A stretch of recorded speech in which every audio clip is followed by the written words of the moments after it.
Umaga na naman. Alam mo na yan, tali-tali time.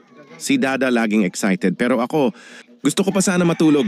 Pero sige na nga, para kay Chico lalakad na rin ako pero promise, one day ako din magtatali sa kanya. Tingnan mo, akala mo hindi kami marunong magpigil, trained kami ni Dada. Hello? Okay, game na. Pero dapat may bayad ito mamaya. Treats ha, Pet Mara, please. Ayan, may endorsement na kayo. Bayad na yan through belly rubs at tail wags. Ayan na, lakad-lakad mode kami. Si Chika, syempre lakas makadiva, lakad pero may arte. Ako? Focus lang. Kailangan lahat ng poste ma-check. Territory check yan. Tapos si Dada, lakad lang ng lakad. Di alam may meeting kami ng mga langgam sa kanto. Pero okay lang. Bonding is life kahit mainit. Andito na kami sa beach. First time naming papaliguan dito. Akala ko chill lang. Yun pala may mini adventure pa. Pero si Dada, naku, never nakakalimutan ng real star ng araw. Siyempre, Pet Mara Yarn.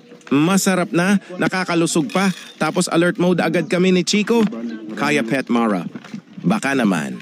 Sponsor nyo na si Dada kasi ubos na daw pera niya kakapad-deliver ng treats namin.